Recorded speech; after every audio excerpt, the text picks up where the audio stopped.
እዚህ ቦታ ላይ ከመጣሁበት ቀን ጀምሬ አሁን ስመጣ ሶስተኛ ጊዜ ነው። ሶስቱንም ጊዜ ስመጣ የቦታው ታምራት ትላልቁን አይቼ ነው ዛሬ ለሱባኤ ወደዚህ ቦታ ላይ መጣሁት። በመጣሁትም መሰረት አንደኛውን ሱባኤን ጨርሼ ሁለተኛውን ሱባኤ ይዣለሁ። ይህንንም በረከት ለማግኘት ብዙ ቦታዎችን ተንቀሳቅሻለሁ፣ ብዙ ቦታዎችንም አይቻለሁ። የዚህ ቦታውን ጸጋ ግን ቦታዎቹ ማወዳደር አይደለም፣ ግን ያየሁትን ነው። ሰው ያየውን ከሰማው ይልቅ የታየው ነገር ሊደመጥ ሊሰማ ስለሚችል ከሰማኸው ምንም ነገር አትመን፣ ካየኸው ግን ግማሹን። እኔ ግን በምመለከተው ነገር ትልቁን ነገር ስላየሁን የዳኑ ሰዎችን የተፈወሱትን የቦታው ትልቅ በረከትን ስላየሁን ይህን ቦታ ለቆረቆሩ ሰዎች እግዚአብሔር ትልቁን ጸጋ ያወርሳቸው ነው።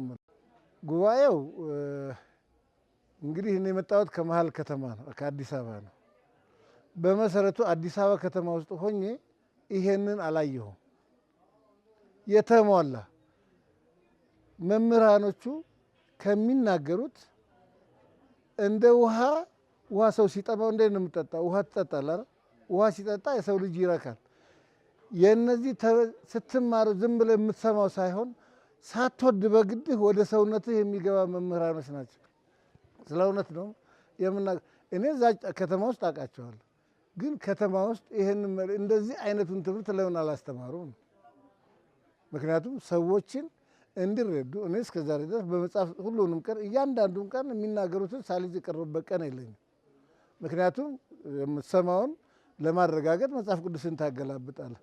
ያንን ምዕራፉን ጠቅሰው አንቀጹን ጠቅሰው ሁሉን ነገር የሚያስረዱህ እንዲገባህ አድርጎ ስለሆነ አሁንም ወደፊትም ይሄ ይቀጥልበት። የቀረውንም ቀን እንግዲህ እንደዚሁ ይቀጥላል ብዬ አስባለሁ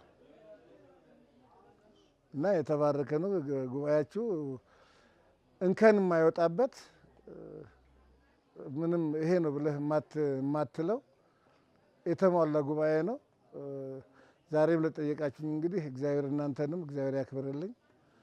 ደብሩንም እንግዲህ ተመርቆ ደግሞ ለማብቃት እግዚአብሔር ያብቃን። ሰላምና ጤናውን ይስጣችሁ።